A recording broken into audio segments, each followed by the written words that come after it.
Hello అండి. Welcome back to our channel. అందరికీ కార్తీక మాసం శుభాకాంక్షలు అండి. ఈరోజే కార్తీక మాసం ప్రారంభమవుతుంది కదా. అందరూ దీపావళి ఎలా జరుపుకున్నారు? సేఫ్గా జరుపుకున్నారని అనుకుంటున్నాను. ఇవాల్టి మన వీడియో వచ్చేసి meal preparation for the week. వారానికి సరిపడా మీల్స్ మనం ప్రిపేర్ చేసుకొని ఫ్రీజ్ చేసుకొని పెట్టుకుంటే మనం మార్నింగ్ లేవగానే హడావిడి పడాల్సిన అవసరం లేదు. మరి మనం మన ప్రిపరేషన్ స్టార్ట్ చేసేసుకుందామా? ముందు రోజు నైటే నేను కొమ్ము శనగలు, కాబూలి శనగలు అండ్ బఠానీలు నానపెట్టేసి ఉంచేసుకున్నాను. మార్నింగ్ లేవగానే కొద్దిగా చింతపండు కూడా వాటర్ వేసి నానపెట్టేశాను. మార్నింగ్ లేచి చూసేసరికి శనగలన్నీ బాగా నానిపోయాయండి. సో అవి పక్కన పెట్టేసుకొని చింతపండును ఒకసారి బాగా కలిపేసి స్టవ్ పైన పెట్టేసుకున్నాను.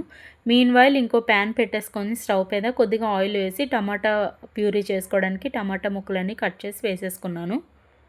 ఇక్కడ మా చిన్న పాపకి వెల్లుల్లిపాయలు వలమని చెప్పేసి ఇచ్చాను. తను అలా వెలిచేసి ఇచ్చింది.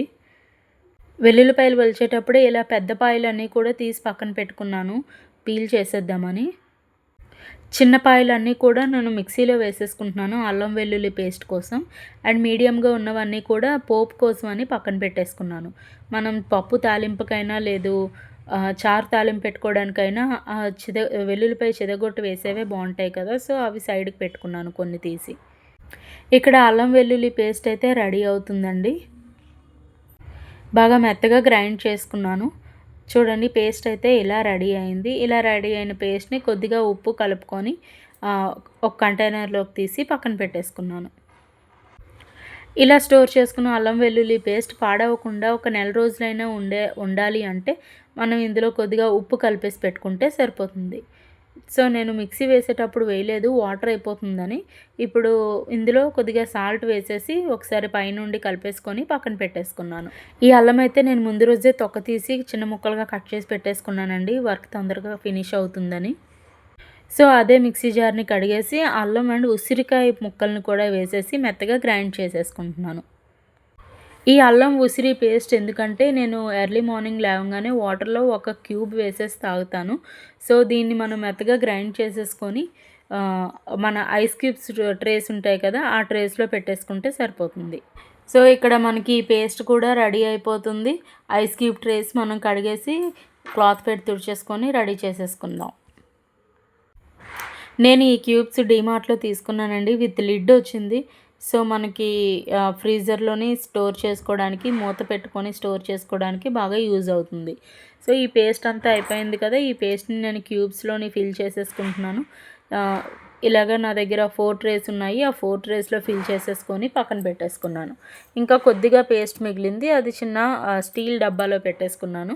సో దట్ ఈ క్యూబ్స్ అయిపోయిన తర్వాత అది కొద్దిగా వాటర్లో పెట్టేస్తే ఐస్ అంతా పోతుంది కదా, అప్పుడు మనం మళ్ళీ క్యూబ్స్ పెట్టేసుకుందామని.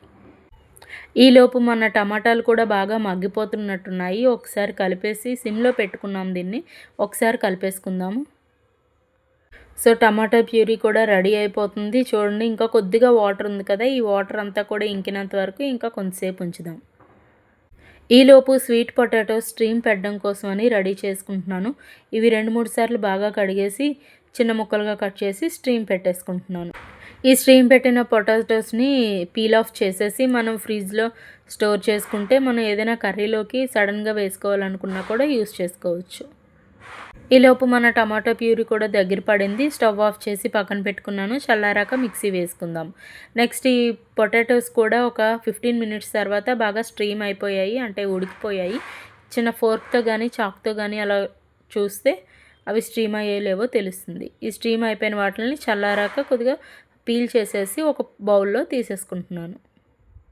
వీటితో పాటే మనం పొటాటోస్ కూడా స్ట్రీమ్ పెట్టుకోవచ్చు. బట్ పొటాటోస్ మనకి రెగ్యులర్గా దొరుకుతాయి కదా, ఈ స్వీట్ పొటాటోస్ అయితే అప్పుడప్పుడు దొరుకుతాయి. సో మనం ఫ్రీజ్ చేసుకుంటే మనకు కావాల్సినప్పుడు తీసుకొని తినొచ్చు. నార్మల్గా తినడానికైనా బాగుంటాయి, లేదంటే ఏదైనా కర్రీస్లో కానీ పులుసుల్లో కానీ వేసుకోవడానికి కూడా బాగుంటాయి. సో ఈ పొటాటోస్ పని కంప్లీట్ అయిన తర్వాత నేను నెక్స్ట్ అల్లం ముక్కలు చిన్న చిన్న ముక్కలుగా తరుక్కుంటున్నాను. అల్లంని బాగా కడిగేసి తొక్క తీసేసుకొని పక్కన పెట్టుకుంటే చిన్న ముక్కలన్నిటిని నేను మిక్సీలో వేసేసాను. ఇందాక మీరు చూసారు కదా అల్లం పేస్ట్ అండ్ ఉసిరి అల్లం పేస్ట్. ఈ పెద్దగా పొడుగ్గా ఉన్న ముక్కలన్నిటిని కట్ చేసుకోవడానికి వీలుగా ఉంటుందని ముందే పక్కన పెట్టుకున్నాను. వీటిని చిన్న చిన్న ముక్కలుగా కట్ చేసి పెట్టుకుంటున్నాను. ఎందుకంటే మనం ఏదైనా ఫ్రై కర్రీస్లో కానీ లేదంటే స్టార్టర్స్ చేసేటప్పుడు ఇది బాగా యూజ్ అవుతుంది. ఉప్మాస్లోకైనా చాలా బాగుంటుంది ఇలా చిన్నగా తరుక్కున్న అల్లం ముక్కలు. ఈలోపు మన టమాటా పేస్ట్ కూడా చల్లారిపోయింది. సో మనం మిక్సీ జార్లో వేసేసుకొని మెత్తని ప్యూరీలా రెడీ చేసేసుకుందాం. అన్నట్టు చెప్పడం మర్చిపోయాను, ఇందాక చింతపండు కూడా బాగా మగ్గిపోయిందండి. సో అది కూడా తీసి పక్కన పెట్టుకున్నాను. అది చల్లారిన తర్వాత గుజ్జు తీసేసి ఫ్రిడ్జ్లో పెట్టుకోవచ్చు. ఇలా రెడీ చేసుకున్న టమాటో పేస్ట్ని మనం పన్నీర్ కర్రీస్లోకైనా లేదంటే ఏదైనా గ్రేవీ కర్రీస్లోకైనా ఈజీగా వేసేసుకుంటే సరిపోతుంది, తొందరగా పని అయిపోతుంది. నెక్స్ట్ మన స్వీట్ పొటాటోస్ కూడా చల్లారిపోయాయి. వాటిని కూడా చిన్న బాక్స్లోకి తీసేసుకొని మనం ఫ్రిడ్జ్లో పెట్టేసుకోవచ్చు. నెక్స్ట్ వచ్చేసి చింతపండు గుజ్జు, అది కూడా ప్రిపేర్ అయిపోయింది. చింతపండు బాగా మగ్గింది. సో దాన్ని మనం ఇలాగ అన్నం వార్చిన జిబిలోకి వేసుకొని కిందన ఒక బౌల్ పెట్టుకొని ఆ చింతపండు అన్నిటిని బాగా స్మాష్ చేసుకుంటే మనకి గుజ్జు కిందకి దిగిపోతుంది. ఇలా రెడీ అయిన గుజ్జుని మనం ఒక కంటైనర్లోకి తీసుకొని స్టోర్ చేసుకోవచ్చు.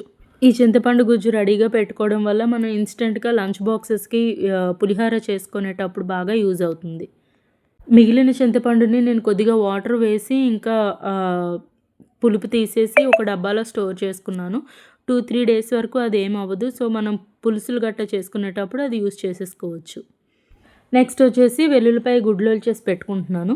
ఇవి ఇందాక మీరు చూసారు కదా, పెద్ద పాయలన్నీ తీసి సైడ్ చేసుకున్నాను. ఇలా వెల్లుల్లిపాయ గుడ్లు తొక్కలు తీసి డబ్బాలో స్టోర్ చేసుకోవడం వల్ల మనం ఇవి ఫ్రై కర్రీస్ కానీ లేదా ఏమైనా స్టార్టర్స్ చేసేటప్పుడు బాగా యూజ్ అవుతుంది. లేదా ఏమైనా పులుసులు చేసేటప్పుడు కానీ ఆనపకాయ పులుసు, బెండకాయ పులుసు చేసేటప్పుడు ఇవి ఫ్రై చేసి వేసుకుంటే చాలా బాగుంటుంది. ఇవి స్టోర్ చేసే కంటైనర్లో మనం 2 టూత్పిక్స్ పెట్టేసుకున్నామంటే ఇందులో ఉన్న వాటర్ కంటెంట్ అంతటినీ పీల్చేస్తుంది. సో అవి కొన్ని రోజులు పాడవకుండా ఉంటాయి. నెక్స్ట్ వచ్చేసి మనం నానబెట్టుకున్న ఈ శనగలు, ఈ 3 రకాల శనగల్ని వేరువేరుగా కుక్కర్లో పెట్టేసుకుందాం. చల్లారాక స్టోర్ చేసుకోవచ్చు. ఇవి ఏంటంటే నేను సాల్ట్ వేయట్లేదండి, డైరెక్ట్గా ఉడకబెట్టేస్తున్నాను. అండ్ ఇంకొకటి ఏంటంటే ఇవి నానబెట్టిన వాటర్తో మాత్రం బాయిల్ చేయకూడదు, గ్యాస్ట్రిక్ ప్రాబ్లమ్స్ వస్తాయి. నానబెట్టిన వాటర్ అంతటినీ వంపేసి మళ్ళీ ఫ్రెష్గా మనం వాటర్ వేసుకొని ఉడకబెట్టుకోవాలి. ఇలా బాయిల్ చేసుకున్న వాటిని మనం ఫ్రీజర్లో స్టోర్ చేసుకుంటే ఒక 1 వీక్ 10 డేస్ వరకు కూడా కర్రీస్ కోసం వెతుక్కోవాల్సిన పని లేదు. సో అందరూ అంటారు మీల్ ప్రిపరేషన్స్ మంచివి కాదు, ఫ్రిడ్జ్లో పెట్టినవి యూస్ చేయకూడదు అని. అదేం లేదండి, 1 వీక్ వరకు అయితే ఓకే, అంతకు మించి నాకు తెలియదు. బట్ 1 వీక్ వరకు కూడా మనం సండే ప్రిపేర్ చేసేసుకుంటే 1 వీక్ వరకు కూడా మనం ఆఫీస్కి వెళ్ళే వాళ్ళకైనా లేదా early morning lunch box prepare చేసే వాళ్ళకైనా ఇబ్బంది లేకుండా ఈజీగా వంట రెడీ అయిపోతుంది. వీటితో పాటు నేను కరివేపాకు, పుదీనా, కొత్తిమీర కూడా రెమ్మలు వలిచేసి డబ్బాల్లో పెట్టేసి స్టోర్ చేసుకుంటాను. అంతేనండి, మన 1 వీక్ మీల్ ప్రిపరేషన్స్ అయితే రెడీ అయిపోయాయి. ఇక్కడ నేను కొబ్బరి మీకు వలడం చూపించలేదు, ఎందుకంటే అది ముందు రోజే చేసి పెట్టుకున్నాను. దేవుడికి పెట్టిన కొబ్బరికాయలన్నీ 2 డేస్ ఫ్రీజర్లో పెట్టేసి తీసి ఒక్కసారి ఇలా మనం రాయితో కొట్టంగానే మొత్తం కొబ్బరి చిప్ అంతా బయటకు వచ్చేస్తుంది. సో దాన్ని నేను కొన్ని అయితే పీసులుగా కట్ చేసి పెట్టుకున్నాను కర్రీ కోసమని, కొన్ని అలాగే వదిలేసాను, ఎప్పుడైనా తురుము కావాలంటే యూస్ చేసుకోవచ్చని. సో ఇక్కడ నేను ప్రిపేర్ చేసిన మీల్ ప్రిప్స్ అన్నీ కూడా మీకు చూపిస్తున్నాను. స్వీట్ పొటాటోస్ పెట్టాను, అల్లం వెల్లుల్లి పేస్ట్ అండ్ కోకోనట్ ముక్కలు అండ్ పెద్ద చెప్పలు, అండ్ తర్వాత ఈ క్యూబ్స్, నెక్స్ట్ పుదీనా ఆకులు వలిచేసి పెట్టాను, అండ్ టమాటా ప్యూరీ అండ్ చింతపండు గుజ్జు, అండ్ నెక్స్ట్ వెల్లుల్లిపాయ తొక్కలు తీసినవి అండ్ అల్లం ముక్కలు చిన్న ముక్కలుగా కట్ చేసుకున్న అల్లము, అండ్ బాయిల్ చేసుకున్న కొమ్ము శనగలు, బఠానీలు అండ్ కాబోలి శనగలు. సండే ఒక్కరోజు ఒక 3 అవర్స్ మనం స్పెండ్ చేస్తే వీక్ అంతా ఎంత పీస్ఫుల్గా వంట చేసుకోవచ్చో ఒకసారి మీరు కూడా ఇలా ట్రై చేసి చూడండి, మీకే తెలుస్తుంది.